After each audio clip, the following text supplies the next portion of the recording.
Hi, I'm Jaylena, and in the summer of 2020, I bought this old Dodge conversion van and spent the summer building it out in the southern heat. And so much of my life has changed since then. I wound up buying a school bus, meeting my daughter's dad, and living quite a wild life. There's a lot of new subscribers here, and I wanted to give you a little background on all of this. So let's dive into it. Hello and welcome back to another video. Today's video is a little bit different than my normal build videos. This is not going to be a build video, but more of a get to know me, I guess, based on the questions you guys have asked.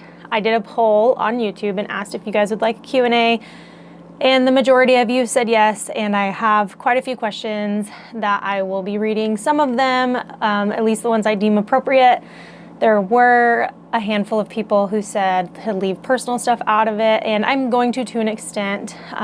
Like I said, what I deem appropriate.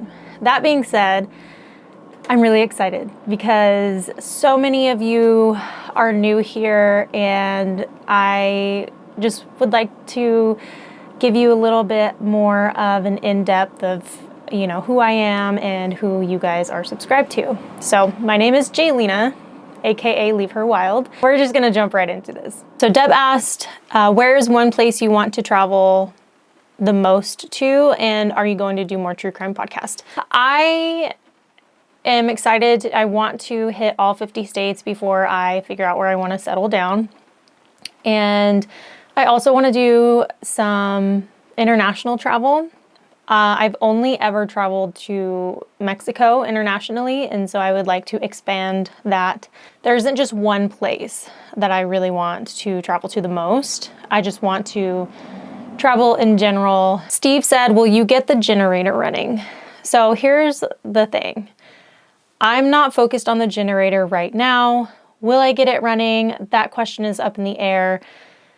I don't think I'll ever use the generator, so it's not necessarily a priority. I even considered removing it and just using that area as storage or replacing it with like a power station. But I think for right now, I'm just gonna leave it alone because I'm not quite sure where this journey is gonna take me at this point. Chris Harmon asked, what is the biggest advantage of building your own camper? I think that outside of remodeling something, to build your own camper with an empty slate, like a bus or a van that you don't necessarily have to do too much to tear down and start building, is that you completely get to customize it to your likes and your needs, and it's just 100% built to your liking. You get to perfect it however you want. The thing is in the end, it's going to be perfect for you because you built it with you in mind.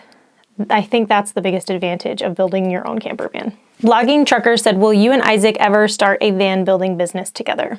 I want to say no.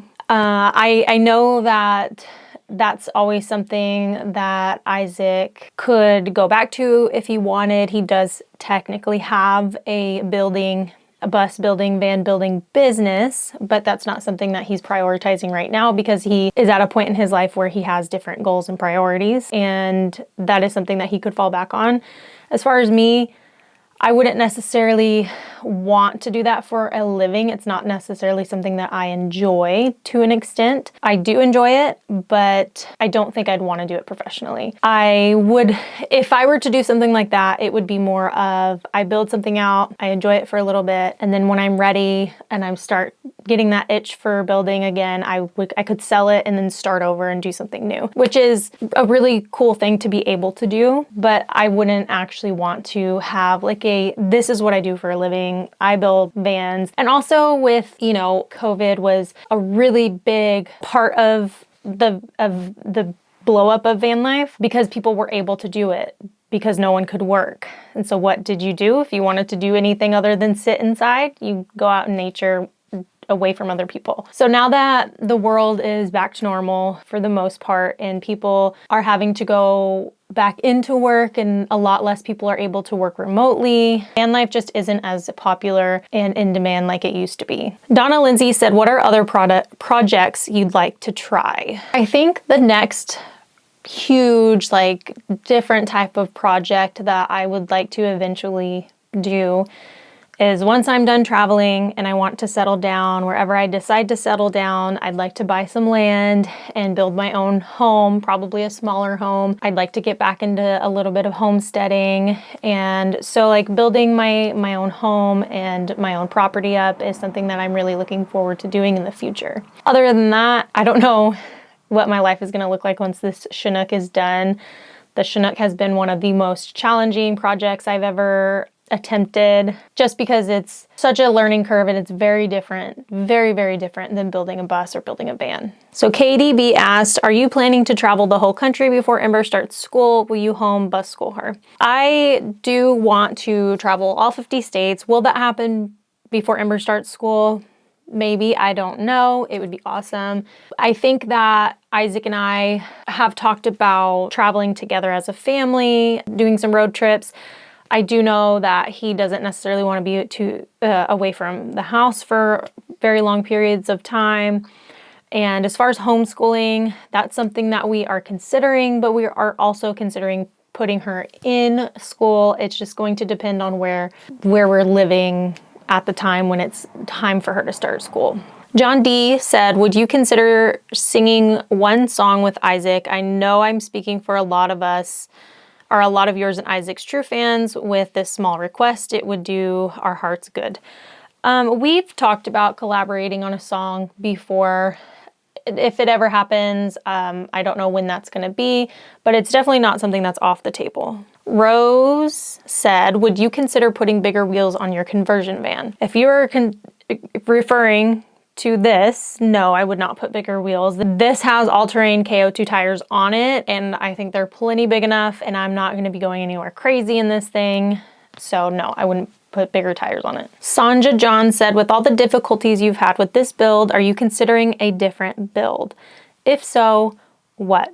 Would you consider a box truck for stealth traveling? I am going to be, frankly, very honest with this question, because this, like I said, this build has been one of the hardest projects I've ever taken on. There is a part of me that is not necessarily happy with the way I feel when I am inside the Chinook, and I don't know if that would make sense to anyone who's never built their own van, but I am going to see it through as far as the build goes, and I'll definitely be traveling a little bit in the Chinook. I am just trying to do my best to cater to my heart and follow that and my gut instinct. That is something I didn't do when I bought the Chinook. Because of the money. I didn't want to, lose the deposit I had already put down. And in the end, that wound up costing me far more than the deposit. Losing the deposit would have. And so I'm not quite sure what is going to happen once the build is done. We'll see how I feel about it then. Right now, I'm just trying to get through it, and I'm trying to get through it as fast as possible. To answer your question, I'm not really sure. As far as if I did something else, having lived in a conversion van, and by that I mean like my first van, if you don't know, I'll put a picture of it up here, and then into a bus, and then into a bigger bus, and then after the big bus we did live in a house, but I also had a Sprinter van, an older T1N Sprinter van, and now I'm in the Chinook. And so having experienced all those different types of rigs, in my opinion, a smaller van is ideal. But for probably more like a solo person or a couple, having a child in the mix makes everything a little bit more complicated, especially when it comes to a layout. So I would probably do a van again if I ever did anything else. And I'd want to maximize a smaller space. And the thing is, and this is something that I've said before that I also have to remind myself, is to not get in your head about it. Don't overthink it. Keep it simple, and it won't take you forever to do something. There are certain things in this build that I probably could have just left alone, like some of the blue fabric in the front. I do think it looks better not blue, but I could have not done that and been fine.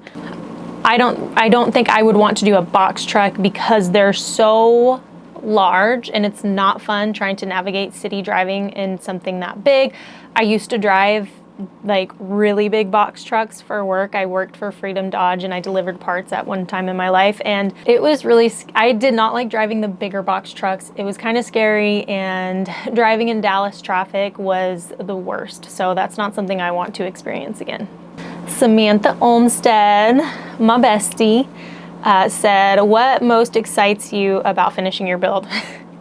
Just the fact that it's going to be done.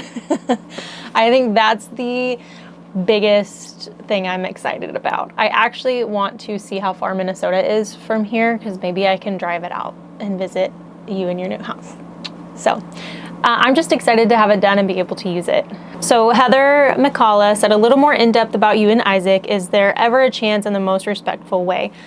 So I do want to touch on this. It is a personal question, but just because there are so many new people here that may not know our situation. So Isaac and I are not a couple.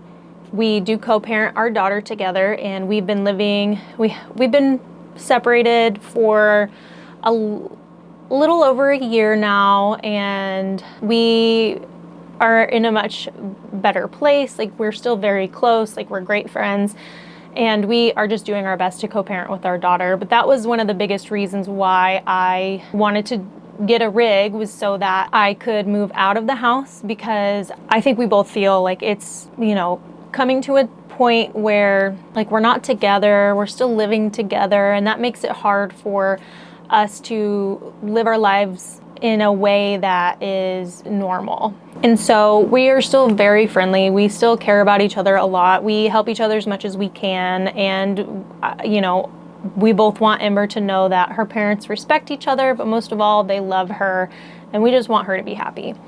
So we're just trying to do our best to navigate co-parenting together, but that's definitely like a big reason why this year I want to move out of the house, and I'll still always be close by. Isaac's home will always be Ember's home, and it'll always be a home base for me. This is something that we've talked about, and any property or house I do in the future, that will always be a landing spot for him. We are always completely open and welcome to each other. We are a family no matter what, and we are much better friends. And right now we're just in a really good place, and we're helping each other to try and finish these builds together. And I'll never not be there for him, and I feel like I can speak for him in saying that he is always going to be there for me too. So that's all I'm going to say about him and I's relationship. And yeah, just simple. Sanja John said, do you regret your lemon buy of the Chinook? Is there something else you're interested in building since your lemon buy? Also, are you interested in a home-based place? Are you interested in homeschooling the kiddo? So some of these I've already answered, but to answer, do I regret buying the Chinook? The thing is I don't necessarily regret it. There are a lot of silver linings that I have found throughout this particular journey. The thing is I've learned a lot, and I've never done an RV before. I'll never do an RV again, but I've learned so much. This is such a cool rig.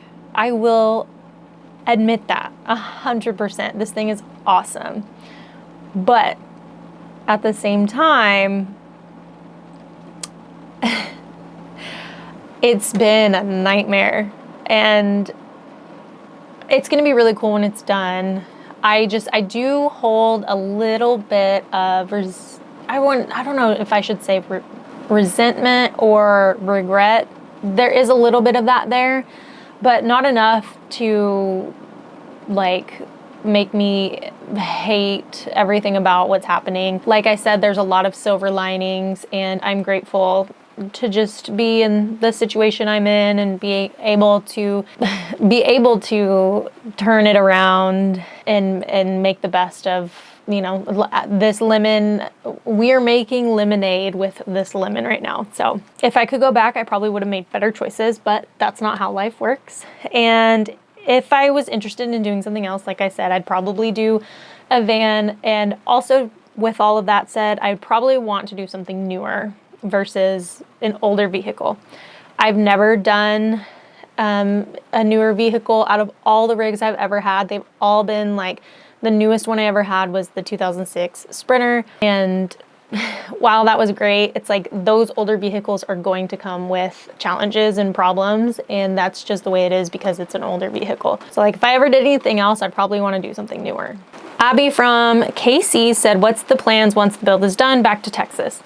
Originally, I was planning on swooping back down to Texas in the Chinook once it's done, but I have a lot of traveling plans this year, and so I'm trying to work around what's going to work best driving versus flying, while also being able to spend the maximum amount of time with Ember. Tiny Bubbles said, favorite thing to do in camping, favorite road trip snack for you and for Ember.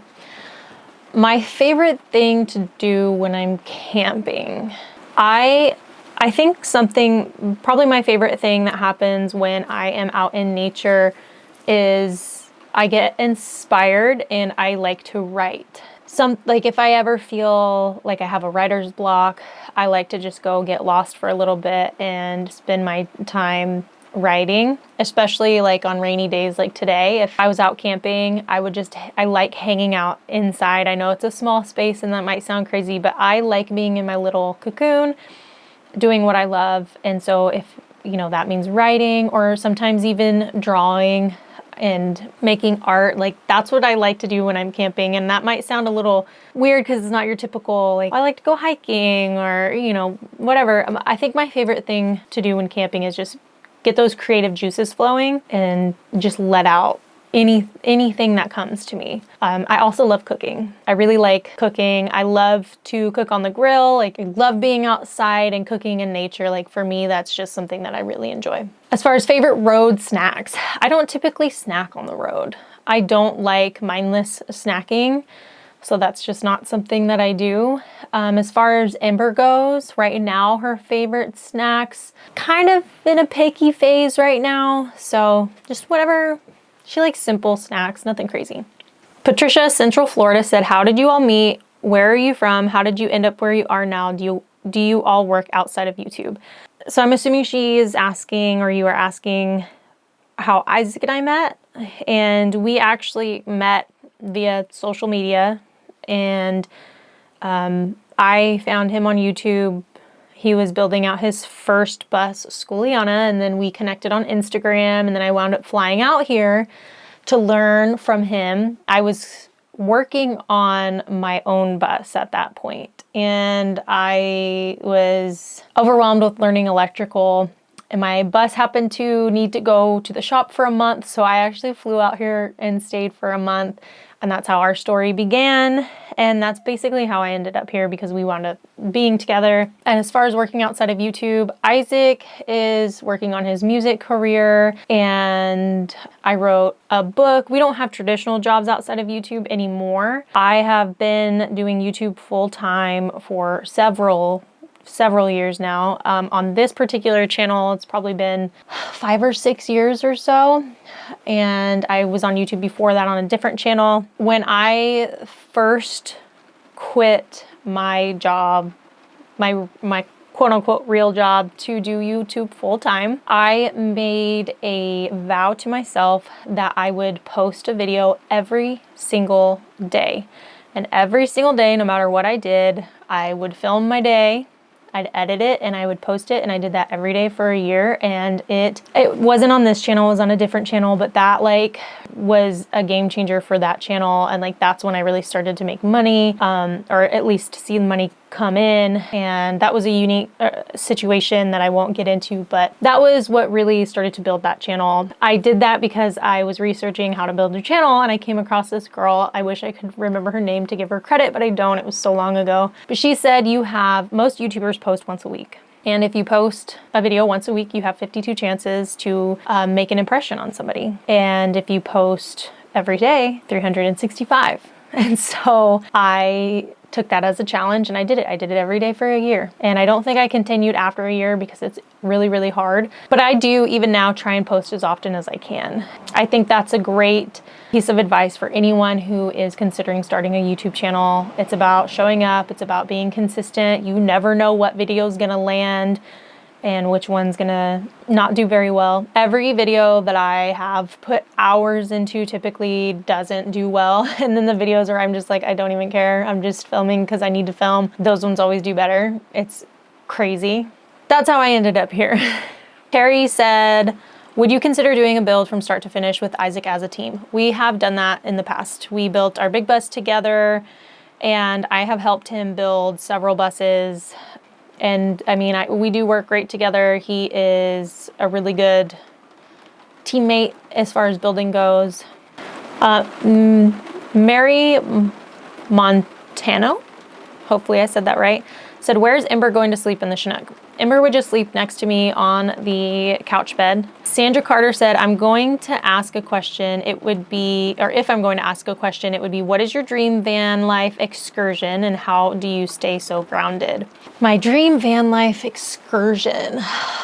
I would love to go to Baja one day. That's something that I've always wanted to do, but it's not something I necessarily want to do with Ember. So I don't know if it's something that I'm ever gonna do. Maybe when I'm older and maybe when Ember's older, I'll feel better about it. That's probably my dream excursion, is to go caravanning down to Baja, but that may not happen at all or for a very long time. How do I stay so grounded? I have been through a lot. For those of you who don't know, who are new here, I was married prior to meeting Isaac. It was really toxic and it was there was a lot of abuse, not physically, but mentally, verbally, financially, and I was a shell of myself at the end of it. And it was really, really hard to dig myself out of that grave that I was living in. And so today, I just try and do my best to not take life for granted or not take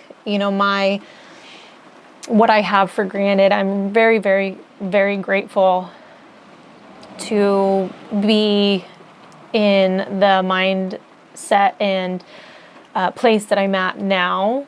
And so I think for me, it's just feeling that gratitude every day is how I stay positive and how I stay motivated, because there obviously are days that are not great, but that's just one day out of a handful of so many good days. And even on those days, I try and find the silver linings. Like it can be really hard sometimes to find the good when it all just feels so bad. But, sometimes we just have bad days. That's just us being humans. That goes for everybody. No one's perfect. No one has good days every single day. And so, just keeping that in mind and reminding yourself that every day is beautiful and there's something beautiful in every day, even if it's a sad day or a bad day. So I just try and find those little things and I just try and stay in that mindset of, I'm incredibly grateful and I wouldn't be where I'm at or who I am today had it not been for all of those challenges. They also asked, what resources have you found and used to get out of a slump to get back to your positivity? I guess that kind of answers that question too. But I will say, I oftentimes when I'm feeling like I'm in a slump, I love reading like self-help books or like motivational books. Sunflower and the Bus Lady said, first, would you ever consider publishing diagrams and detailed written directions when it applies to building out any nomadic vehicle, such as electrical, plumbing, replacing mechanical items, building cabinets and furniture? I know you can write, as I bought your book of poems. I'm a problem solver. However, there are things that stump me, such as solar, electrical, plumbing, and even measuring correctly. I think that'd be an amazing project for you and Isaac to work on, plus it would be another source of income. I don't think that's something that I would do because I don't consider myself a professional builder. I am an amateur who has some knowledge. I think that if someone was going to, I think Isaac would be a great candidate for that. I just don't think that that's like something that's in his heart that he wants to pursue. Also, there's so many YouTube videos on stuff like that. And for me personally, that's how I like to learn. I'd rather watch a YouTube video and actually see it be done and follow along step by step in time with the video versus reading it, because I'm not a good learner when it comes to just reading instructions. I like to have a visual. So everybody's different, and for me, that's not even how I like to learn, so that's not something that I would want to try and teach. Second is Ember learning tag along. She's so smart, I bet she'd pick it up very quickly. I don't know what tag along or tagalog is. I'll have to look that up, so no. Albert Blackmore says, have you ever cut yourself? And if you have, how bad was your accident? And can you explain? I've never had, knock on wood, never had an incident in building ever. I did have someone shoot me in the leg with a nail gun. It just grazed me. It wasn't bad. I bled, but not that bad. Other than that, I got like a little paper cut type of injury from my flooring because the edges were a little sharp. But like, no, I've never had any cuts or anything. Daniel South said, would you consider going on a road trip with your newly remodeled RV sometime? Once it's done, I am going to be going on road trips, but it will probably be in Oregon. I'm probably not gonna like take it super far right away, but this year for sure. Yahayawi, I don't know if I said that right. Some of y'all's YouTube names are crazy. What will you call your van besides expensive? Laugh out loud. And where will your first journey be to? I don't have a name for the Chinook. It's literally just the Chinook at this point. And as far as my first trip, honestly, my first trip is going to be up to Portland for a concert. And I will show that to you guys. And that's going to be in a couple weeks. And we'll see how far along we get. And it's probably not going to be done, though, unfortunately. It could be. I don't know. I just don't see it happening with the weather that we've been having. And Andre said, focus more on remodeling vans, focus less on your love life. I literally don't have a love life, so that comment makes no sense. Don Forrest said, will you do another build for us, please? I am knee deep, neck deep in the current build. When this is done and life slows down for a little bit, maybe we'll talk about doing another build, but right now we're just gonna focus on the Chinook. Sherry said, my question is, how did you learn how to do the skills you needed for replacing parts, using power tools, handheld for unscrewing screws? Did you go to trade school? How did you learn to do these things? So basically everything that I have learned for the most part before I met Isaac was learned on YouTube. Like I said, I was married before, and him and I did lots of DIY projects, and everything that we learned was just off of YouTube. And meeting Isaac, I can't say how he learned all that he knows, but I mean, I'm sure YouTube has a big part of that too. And I've also learned a lot from him just as far as like it goes with camper vans, because it's very different doing, I've built like little sheds. I've done a shed to house. I remodeled a pull behind trailer, but it wasn't to this extent. And so it's like I've done things like that in the past, and it was all learned on YouTube. And then meeting Isaac was a game changer. Shara said, have you ever been to Orange County, California? I've never been to, well, I take that back. I've driven through California from Las Vegas back up to Oregon. It's beautiful. I've never been to visit California. I am going to Vans Warped Tour in Long Beach this summer, so I will be making my way down. I'll probably go camping down there somewhere, go to the Warped Tour, and come back. Or maybe Isaac and I will drive to his parents' house, and I'll drive over from Vegas. I'm not quite sure, but that's probably going to be like the most I've ever spent in California so far. I do want to go visit, though. I've always dreamed of moving to California, and I've never even been there, but that was like a dream of mine in high school. Thanks, MTV. But no, I've never really been there. Vivian said, is it possible to mice rat-proof an RV with steel wool or something else? And do you plan on doing it? So this is a great question. They actually make a anti-mice device that works with like some type of frequency. And I think Isaac bought it. He's gonna put that in his bus, and he was like, you should put that in your RV. So that is something that I am probably gonna put in this too. And you can get those on Amazon. Jennifer said, as a fellow Oregonian, I love to explore our beautiful state. What is your favorite place in Oregon to visit and explore? I'm in Southern Oregon. I have only lived in Oregon for 3 years. And I grew up in Texas, and it's very different, but Oregon is breathtakingly beautiful.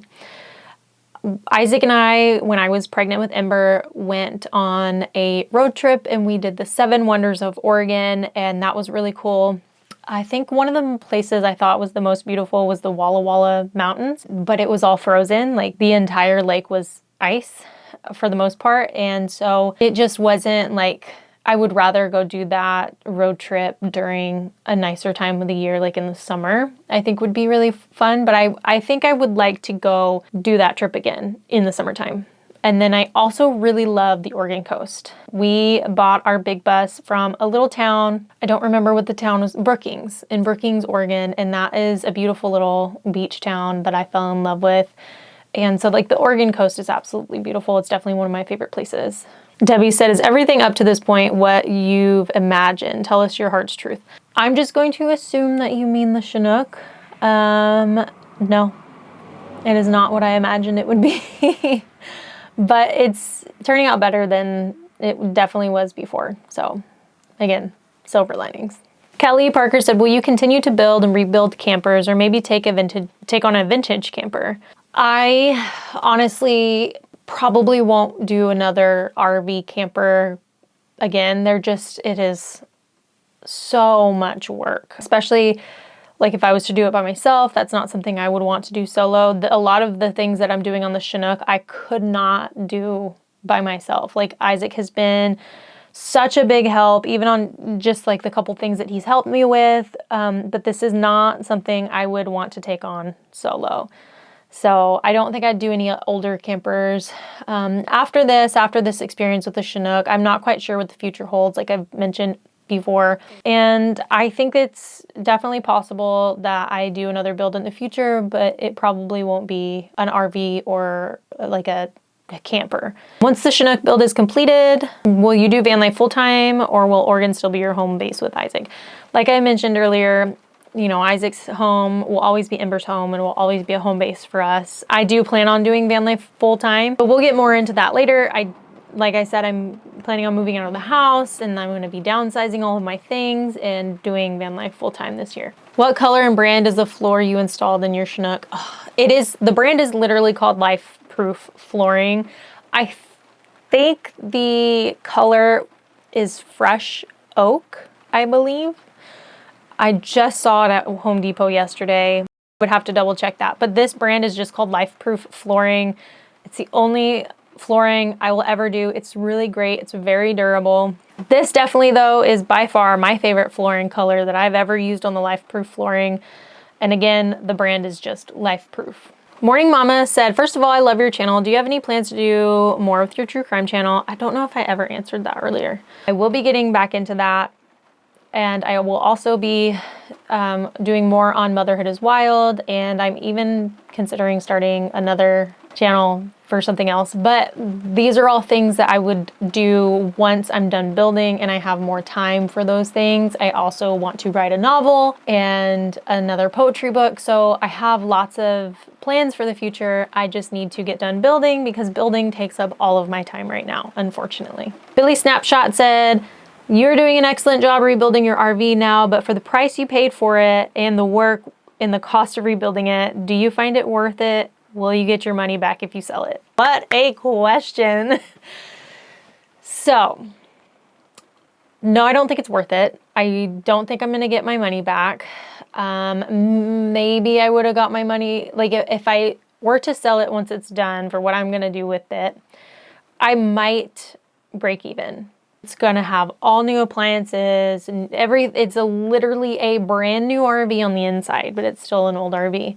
I don't think it was worth it, and I don't think that I will get back what I put in it at all, especially given that, you know, I've put so much of my time into it and labor, and I'm definitely not gonna get that back. I might get back just what I've got into it now. Unfortunately, that's what happens when you invest in a small rig like this. Not small, an old rig.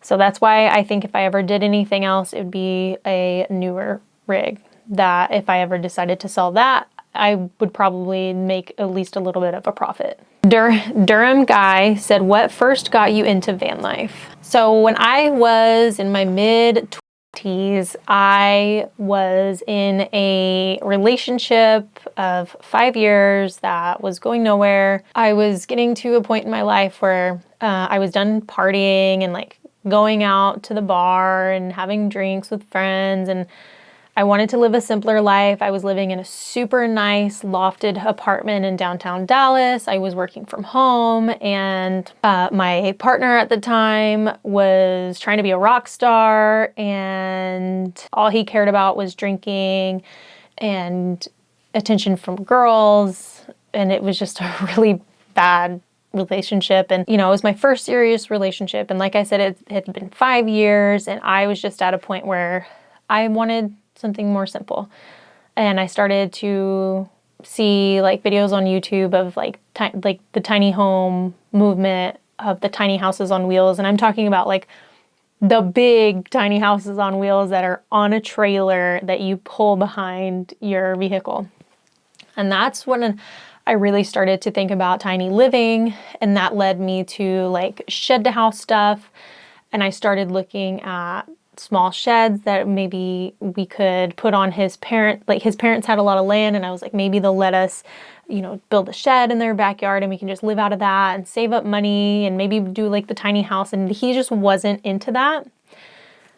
And that relationship died. And then that's really what started my interest in tiny homes, and that eventually led to van life. I think the first time I'd ever seen like a van life thing was Expedition Happiness on Netflix, which was a YouTuber couple who put that video on YouTube, and Netflix bought it and made it into a movie. And then that's when I was like, ooh, I'm gonna go look on YouTube. And I started looking on YouTube for like van life stuff, and that's how I like first got into van life. And then like I said, I had gotten into another relationship, and he was into the tiny house stuff too, but not so much van life. And so when I got divorced, it was like, this was my time. Like, if I'm gonna do it, now is the time. That's when I bought my first van and did some traveling, and like that's what got me into van life. Ian said, the work you do on vans and buses, isn't that different than a boat? Fancy doing a boat? I would love to live on a boat. Love to live on a boat. I know nothing about boats, but yes, to answer your question. Melissa said, if someone was looking to do something similar, what advice would you give, and what should a single woman avoid when purchasing? I think like the biggest advice I could give to somebody, especially who hasn't done this, is do your research on as far as like what vehicle you want, and do you want to stand up in it? Is that something that's important to you? Your budget, and just all those things. But also, I would definitely say to do a no build in your van once you get it. Take it out, figure out what you like, what you need. Like, do you need an inset stove? Would a camping stove work? Do you need a heater? Are you one of those people who can just get away with not using a heater? I'm not one of those people. My first snow in my van, I was like, I need a diesel heater. Some people don't mind the cold. I hate the cold, so I was like, I need to stay warm. But I did do it without a diesel heater for a while, and doing it that way gives you the opportunity to really decide what you want and what you don't want. Like, some people may think that they need a whole shower in their van, but then after actually doing van life, you might realize that you don't even need a shower at all. Especially if you're single, you could just go to Planet Fitness or stop at a Love's truck stop. Love's are my favorite places to quick overnight camping. Like, you just need a place to rest and then head out the next day, and they have showers there. Doing it that way really gives you a ton of perspective instead of jumping into all the things you think you're gonna need. I do suggest watching YouTube videos on different vans, different layouts. Like, YouTube comes in clutch when you're doing your research. Crazy 8 said, what is the hardest thing about van and schoolie life? I think that a lot of people would agree that one of the hardest things about this lifestyle is meeting a community and feeling love and friendship in ways you never have before, and knowing that it's just temporary, because all of that goes, like, you go to events or you meet up with your friends and stuff, and it's not forever. It doesn't last very long. And so you get on that high of like that social community, and then at some point everyone goes their separate ways. And I think that can be really sad and lonely when you first start out. And it's like being able to be okay with being alone can be really tough for some people. But overall, it's worth it. It's just, it definitely isn't easy. So this will be my last question for the video, and it is from Chris. He said, what's the biggest challenge you've faced being independent and learning how to build out a camper? I think I can speak for the entire van life community when I say the biggest challenge you are going to face is your mechanical issues. I know that I've already faced mechanical issues with the Chinook, but literally every single rig I've ever had, I have faced mechanical issues. And like I said, that is also in part of it, them all being older vehicles. And when you are on a budget, you're probably gonna wind up with something that's cheaper, and you do get what you pay for most of the time. Not me this time. I'm just kidding. So yeah, the mechanical issues are always going to be the biggest challenge that you face, especially when like you break down on the road in the middle of nowhere, or you're out of service. Like, these can be really scary situations. I've been in sketchy situations before. There was one time I was alone. I was in my bus, the Peach, and it was not built out. I had my cats. The battery wouldn't stay charged, and I kept having to pull over, and I have a battery charger, and I would plug it into my Jackery and charge my batteries for a little bit. And I was out in East Oregon on some BLM land, and there's no service. It's really sketchy, and I had to pull over, and I pulled over, and there was like some like almost like biker looking dudes, and they had a camper, and I don't know if they were in the camper, if they were just talking to the people in the camper, but like I felt extremely uncomfortable to the point where I was wearing like a tank top and shorts, and I went and changed so that I would be less, I don't know, I just felt uncomfortable. And one of the guys came up to me and basically was like, you know, do you need any help? And he's like, you know, because I can help you out if you can help me out. And I was just like, no, I'm good. And I was so scared though, because that's it. Like I could have gotten kidnapped. I could have been murdered. Like, a lot of things can happen when you're out there on the road, which people do ask, like, are you afraid? And it's like, yes, to an extent. For the most part, stuff like that doesn't actually happen very often, but it does every now and then. And the thing is once it happened, I said no. I put my stuff up, made it as far as I could until I had to stop and charge my batteries again. But I found more good people that you run into than bad people. I wound up breaking down on that trip. Like, the bus just stopped working while I was driving on the highway, and I had to pull over on the side of the highway, and this towing company came, and the guy wound up towing me not very far to a little hole in the wall gas station you wouldn't even know was there unless you live there. And this was in Idaho. And they happened to have like a little hardware section. It was very small. And the guy who towed me basically temporarily fixed my van enough that I could make it to where I was going. And he was just super kind. And then while he was helping me, another older guy came, and he was like, oh, I just wanted to check on you guys. Do you need any help? And like, it was such the complete opposite experience than the people I ran into over on the BLM land. And so you are always, to me, I feel like no matter what you do, if you're putting yourself at risk just going to sleep at night. Who's to say someone can't break into your house?